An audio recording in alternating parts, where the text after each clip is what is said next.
ओम नमः शिवाय। प्रिय भक्तजनों, आज हम सुनेंगे बृहस्पतिवार व्रत कथा। इस दिन व्रत करने और कथा सुनने से जीवन के सभी दुख दूर होते हैं, घर में सुख शांति और समृद्धि आती है, संतान सुख मिलता है और पितरों का आशीर्वाद प्राप्त होता है। जो भी भक्त सच्चे मन से बृहस्पति देव का पूजन करता है, केले की जड़ में भगवान विष्णु का अभिषेक करता है और श्रद्धा भाव से कथा सुनता है, उसकी सभी मनोकामनाएं पूर्ण होती हैं। तो आइए श्रद्धा और विश्वास के साथ सुनते हैं बृहस्पतिवार व्रत कथा। भारतवर्ष में एक प्रतापी और दानी राजा राज्य करता था। वह नित्य गरीबों और ब्राह्मणों की सहायता करता था। यह बात उसकी रानी को अच्छी नहीं लगती थी। वह न ही गरीबों को दान देती और न ही भगवान का पूजन किया करती थी और राजा को भी दान देने से मना किया करती थी। एक दिन राजा शिकार खेलने वन को गए थे तो रानी महल में अकेली थी। उसी समय बृहस्पति देव साधु का वेश धारण कर महल में भिक्षा के लिए गए और भिक्षा मांगी।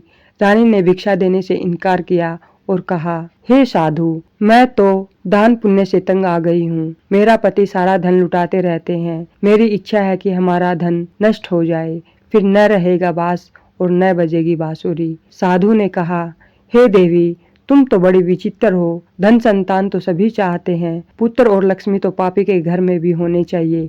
यदि तुम्हारे पास अधिक धन है तो भूखों को भोजन दो, प्यासों के लिए प्याऊ लगवाओ, मुसाफिरों के लिए धर्मशालाएं खुलवाओ। जो निर्धन अपनी कुंवारी कन्याओं का विवाह नहीं कर सकते, उनका विवाह करा दो। ऐसे और कई काम हैं जिनके करने से तुम्हारा यश लोक परलोक में फैलेगा। परंतु रानी पर उपदेश का कोई प्रभाव नहीं पड़ा। वह बोली, महाराज, आप मुझे कुछ न कुछ समझाएं। मैं ऐसा धन नहीं चाहती जो हर जगह बांटती फिरूं। साधु ने उत्तर दिया, यदि तुम्हारी ऐसी इच्छा है तो तथास्तु। तुम ऐसा करना कि बृहस्पतिवार को घर लीपकर पीली मिट्टी से अपना सिर धोकर स्नान करना, भट्टी चढ़ाकर कपड़े धोना।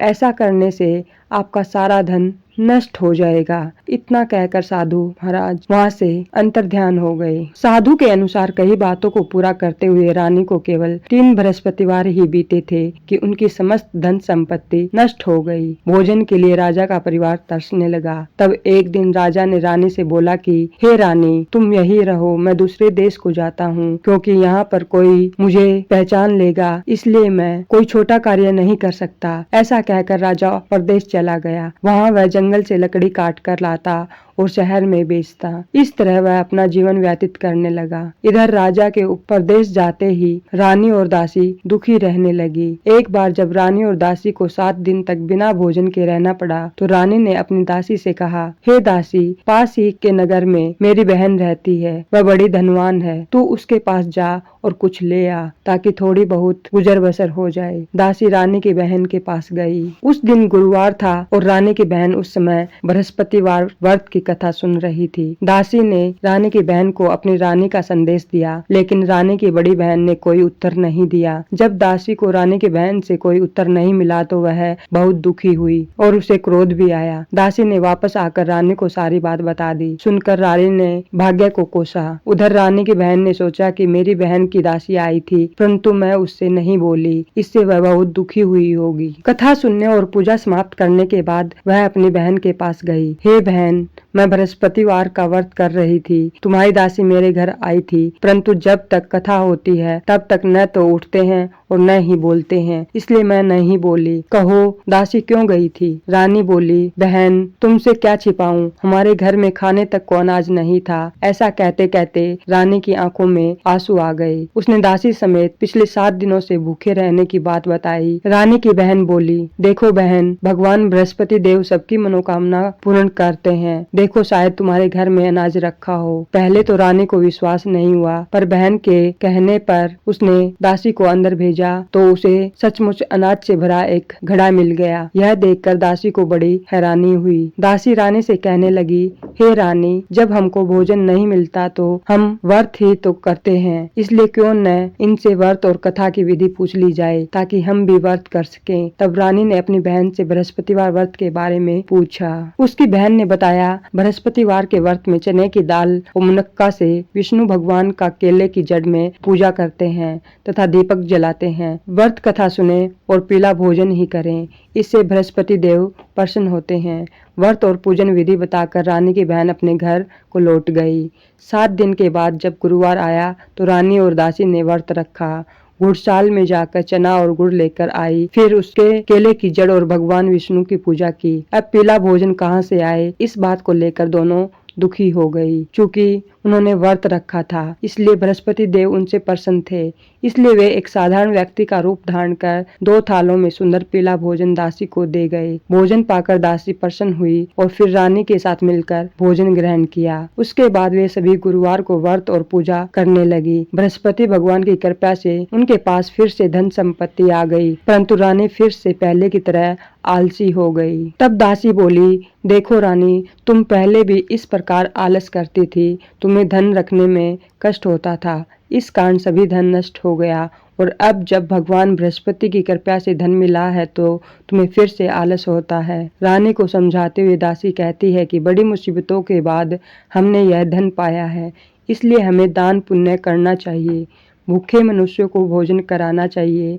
और धन को शुभ कार्यों में खर्च करना चाहिए, जिससे तुम्हारे कुल का यश बढ़ेगा, सौभाग्य की प्राप्ति होगी और पितृ प्रसन्न होंगे। दासी की बात मानकर रानी अपना धन शुभ कार्यों में खर्च करने लगी, जिससे पूरे नगर में उसका यश फैलने लगा। एक दिन राजा दुखी होकर जंगल में एक पेड़ के नीचे आसन जमा कर बैठ गया। वह अपनी दशा को याद करके व्याकुल होने लगा। बृहस्पतिवार का दिन था। एकाएक उसने देखा कि निर्जन वन में एक साधु प्रकट हुए। वह साधु वेश में स्वयं बृहस्पति देवता थे। लकड़हारे के सामने आकर बोले, हे लकड़हारे, इस सुनसान जंगल में तुम चिंता मगन क्यों बैठे हो? लकड़हारे ने दोनों हाथ जोड़कर प्रणाम किया और उत्तर दिया, महात्मा जी, आप सब कुछ जानते हैं, मैं क्या कहूँ। यह कहकर रोने लगा और साधु को अपनी आत्मकथा सुनाई। महात्मा जी ने कहा, तुम्हारी स्त्री ने बृहस्पति के दिन बृहस्पति भगवान का निरादर किया है, जिसके कारण रुष्ट होकर उन्होंने तुम्हारी यह दशा कर दी है। अब तुम चिंता को दूर करके मेरे कहने पर चलो तो तुम्हारे सब कष्ट दूर हो जाएंगे और भगवान पहले से भी अधिक संपत्ति देंगे। तुम बृहस्पति के दिन कथा किया करो, 2 पैसे के चने मुनक्का लाकर उनका प्रसाद बनाओ और शुद्ध जल से लोटे में शक्कर मिलाकर अमृत तैयार करो। कथा के पश्चात अपने सारे परिवार और सुनने वाले प्रेमियों से अमृत व प्रसाद बांटकर आप भी ग्रहण करो। ऐसा करने से भगवान तुम्हारी सभी मनोकामनाएं पूर्ण करेंगे। साधु के ऐसे वचन सुनकर लकड़हारा बोला, हे प्रभु, मुझे लकड़ी बेचकर इतना पैसा नहीं मिलता जिससे भोजन के उपरांत कुछ बचा सकूं। मैंने रात्रि में अपनी स्त्री को व्याकुल देखा है, मेरे पास कुछ भी नहीं जिससे मैं उसकी खबर मंगा सकूं। साधु ने कहा, हे लकड़हारे, तुम किसी बात की चिंता मत करो। बृहस्पति के दिन तुम रोजाना की तरह लकड़ियां लेकर शहर को जाओ। तुमको रोज से दुगना धन प्राप्त होगा, जिससे तुम भली भांति भोजन कर लोगे तथा बृहस्पति देव की पूजा का सामान भी आ जाएगा। इतना कहकर साधु अंतर्ध्यान हो गए। धीरे धीरे समय व्यतीत होने लगा। वही बृहस्पतिवार का दिन आया। लकड़हारा जंगल से लकड़ी काटकर किसी शहर में बेचने गया। उसे उस दिन और दिन से अधिक पैसा मिला। राजा ने चना गुड़ आदि लाकर गुरुवार का व्रत किया। उस दिन से उसके सभी क्लेश दूर हुए, परंतु जब दोबारा गुरुवार का दिन आया तो बृहस्पतिवार का व्रत करना भूल गया। इस कारण बृहस्पति भगवान नाराज हो गए। उस दिन उस नगर के राजा ने विशाल यज्ञ का आयोजन किया तथा शहर में यह घोषणा करा दी कि कोई भी मनुष्य अपने घर में भोजन न बनावे, न आग जलावे, समस्त जनता मेरे यहाँ भोजन करने आवे। इस आज्ञा को जो न मानेगा उसे फांसी की सजा दी जाएगी। इस तरह की घोषणा संपूर्ण नगर में करवा दी गई। राजा की आज्ञा अनुसार शहर के सभी लोग भोजन करने गए, लेकिन लकड़हारा कुछ देर से पहुंचा, इसलिए राजा उसको अपने साथ घर लिवा ले गए और ले जाकर भोजन करा रहे थे तो रानी की दृष्टि उस खूंटी पर पड़ी जिस पर उसका हार लटका हुआ था। वह वहां पर दिखाई नहीं दिया। रानी ने निश्चय किया कि मेरा हार इस मनुष्य ने चुरा लिया है। उसी समय सिपाहियों को बुलाकर उसको कारागार में डलवा दिया। जब लकड़हारा कारागार में पड़ गया और बहुत दुखी होकर विचार करने लगा कि न जाने कौन से पूर्व जन्म के कर्म से मुझे यह दुख प्राप्त हुआ है, और उसी साधु को याद करने लगा जो कि जंगल में मिला था। उसी समय तत्काल बृहस्पति देव साधु के रूप में प्रकट हुए और उसकी दशा को देखकर कहने लगे, अरे मूर्ख, तूने बृहस्पति देव की कथा नहीं करी, इस कारण तुम्हें दुख प्राप्त हुआ है। अब चिंता मत कर, बृहस्पतिवार के दिन कारागार के दरवाजे पर 4 पैसे पड़े मिलेंगे, उनसे तू बृहस्पति देव की पूजा करना, तेरे सभी कष्ट दूर हो जाएंगे। बृहस्पति के दिन उसे 4 पैसे मिले। लकड़हारे ने कथा कही। उसी रात्रि को बृहस्पति देव ने उस नगर के राजा को स्वप्न में कहा, हे राजा, तुमने जिस आदमी को कारागार में बंद कर दिया है वह निर्दोष है, वह राजा है, उसे छोड़ देना। रानी का हार उसी खूंटी पर लटका है, अगर तू ऐसा नहीं करेगा तो मैं तेरे राज्य को नष्ट कर दूंगा। इस तरह रात्रि के स्वप्न को देखकर राजा प्रातःकाल उठा और खूंटी पर हाथ देखकर लकड़हारे को बुलाकर क्षमा मांगी तथा लकड़हारे को योग्य सुंदर वस्त्र आभूषण देकर विदा कर दिया। बृहस्पति देव की आज्ञा अनुसार लकड़हारा अपने नगर को चल दिया। राजा जब अपने नगर के निकट पहुंचा तो उसे बड़ा आश्चर्य हुआ। नगर में पहले से अधिक बाग, तालाब, कुएं और तथा बहुत सी धर्मशालाएं, मंदिर आदि बन गई हैं। राजा ने पूछा, यह किसका बाग और धर्मशाला है? तब नगर के सब लोग कहने लगे, यह सब रानी और बांदी के हैं। जो राजा को आश्चर्य हुआ और गुस्सा भी आया। जब रानी ने यह खबर सुनी कि राजा आ रहे हैं तो उन्होंने बांदी से कहा, हे दासी, देख राजा हमको कितनी बुरी हालत में छोड़ गए थे। हमारी ऐसी हालत देखकर वह लौट न जाएं, इसलिए तू दरवाजे पर खड़ी हो जा। आज्ञा अनुसार दासी दरवाजे पर खड़ी हो गई। राजा आए तो उन्हें अपने साथ लिवा लाई। तब राजा ने क्रोध करके अपनी रानी से पूछा कि यह धन तुम्हें कैसे प्राप्त हुआ? तब उन्होंने कहा, हमें यह सब बृहस्पति देव के इस व्रत के प्रभाव से प्राप्त हुआ है। राजा ने निश्चय किया कि 7 रोज बाद तो सभी बृहस्पति देव का पूजन करते हैं, परंतु मैं प्रतिदिन दिन में 3 बार कहानी तथा रोज व्रत किया करूंगा। अब हर समय राजा के दुपट्टे में चने की दाल बंधी रहती तथा दिन में 3 बार कहानी कहता। एक रोज राजा ने विचार किया कि चलो अपनी बहन के यहाँ हो आवे। इस तरह निश्चय कर राजा घोड़े पर सवार होकर अपनी बहन के वहाँ चले गए। मार्ग में उसने देखा कि कुछ आदमी एक मुर्दे को लिए जा रहे हैं। उन्हें रोककर राजा कहने लगा, अरे भाइयों, मेरी बृहस्पति देव की कथा सुन लो।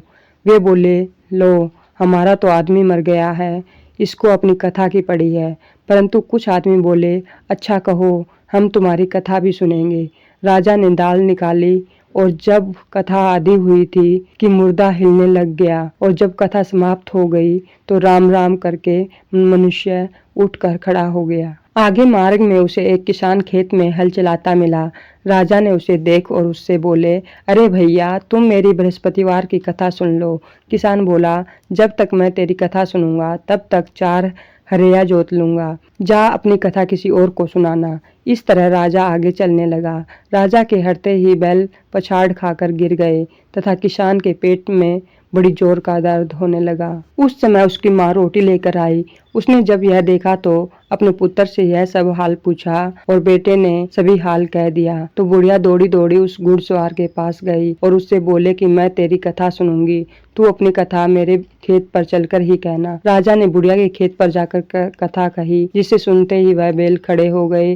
किसान के पेट का दर्द भी ठीक हो गया। राजा अपनी बहन के घर पहुंचा। बहन ने भाई की खूब मेहमानी की। दूसरे रोज प्रातःकाल राजा जगा तो वह देखने लगा कि सब लोग भोजन कर रहे हैं। राजन ने अपनी बहन से कहा, ऐसा कोई मनुष्य है जिसने भोजन नहीं किया हो, मेरी बृहस्पतिवार की कथा सुन ले। बहन बोली, हे भैया, यह देश ऐसा ही है कि पहले यहाँ लोग भोजन करते हैं, बाद में अन्य काम करते हैं। अगर कोई पड़ोस में हो तो देखाऊं। वह ऐसा कहकर देखने चली गई, परंतु उसे कोई ऐसा व्यक्ति नहीं मिला जिसने भोजन न किया हो। अंततः वह एक कुम्हार के घर गई जिसका लड़का बीमार था। उसे मालूम हुआ कि उसके यहाँ 3 रोज से किसी ने भोजन नहीं किया है। रानी ने अपने भाई की कथा सुनने के लिए कुम्हार से कहा। वह तैयार हो गया। राजा ने जाकर बृहस्पतिवार की कथा कही, जिसको सुनकर उसका लड़का ठीक हो गया। अब तो राजा की प्रशंसा होने लगी। एक रोज राजा ने अपनी बहन से कहा कि हे बहन, हम अपने घर को जाएंगे, तुम भी तैयार हो जाओ। राजा की बहन ने अपनी सास से कहा। सास ने कहा, हाँ चली जा, परंतु अपने लड़कों को मत ले जाना, क्योंकि तेरे भाई के कोई औलाद नहीं है। बहन ने अपने भैया से कहा, हे भैया, मैं तो चलूंगी पर कोई बालक नहीं जाएगा। राजा बोला, जब कोई बालक नहीं चलेगा तब तुम ही क्या करोगी? बड़े दुखी मन से राजा अपने नगर को लौट आया। राजा ने अपनी रानी से कहा, हम निर्वंशी हैं, हमारा मुंह देखने का धर्म नहीं है और कुछ भोजन आदि नहीं किया। रानी बोली, हे प्रभु, बृहस्पति देव ने हमें सब कुछ दिया है, वह हमें औलाद अवश्य देंगे।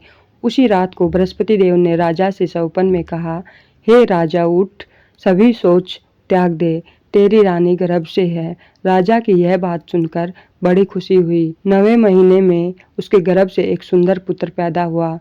तब राजा बोला, हे रानी, स्त्री बिना भोजन के रह सकती है, पर बिना कहे नहीं रह सकती। जब मेरी बहन आवे तुम उससे कुछ मत कहना। रानी ने सुनकर हाँ कह दी। जब राजा की बहन ने यह शुभ समाचार सुना तो वह बहुत खुश हुई और बधाई लेकर अपने भाई के यहाँ आई। तभी रानी ने कहा, घोड़ा चढ़कर तो नहीं आई, गधा चढ़ी आई।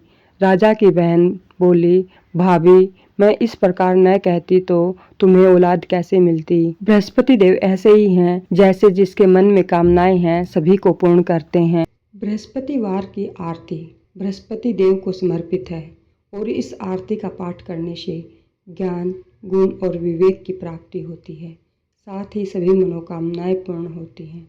बृहस्पति देव की आरती। ओम जय बृहस्पति देवा, जय बृहस्पति देवा, छिन छिन भोग लगाऊं, छिन छिन भोग लगाऊं, कदली फल मेवा। ओम जय बृहस्पति देवा, तुम पूर्ण परमात्मा, तुम अंतर्यामी, स्वामी तुम अंतर्यामी, जगत पिता जगदीश्वर, तुम सबके स्वामी।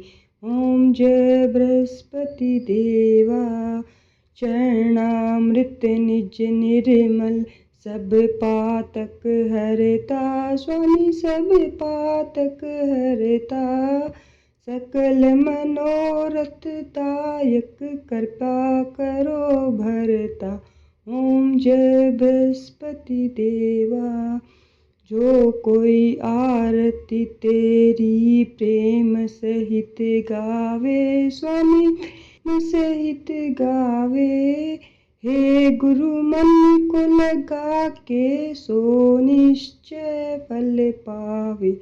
ओम जय बृहस्पति देवा, ओम जय बृहस्पति देवा, स्वामी जय बृहस्पति देवा, छिन छिन भोग लगाऊं, कदली फल मेवा। ओम जय बृहस्पति देवा। तो दोस्तों, गुरुवार को गुरु बृहस्पति की आरती परिवार सहित सभी श्रद्धालुओं को गानी चाहिए। पुराणों में बताया गया है कि गुरुवार के स्वामी देव गुरु बृहस्पति हैं, जो भगवान विष्णु के अंश हैं। जो व्यक्ति गुरुवार के दिन भगवान बृहस्पति की आरती मन को लगाकर गाता है, उन दुख और कष्ट गुरु बृहस्पति दूर करते हैं। तो अब से हर गुरुवार आप भी गाइए ओम जय बृहस्पति देवा आरती। तो दोस्तों, आपको यह वीडियो कैसी लगी?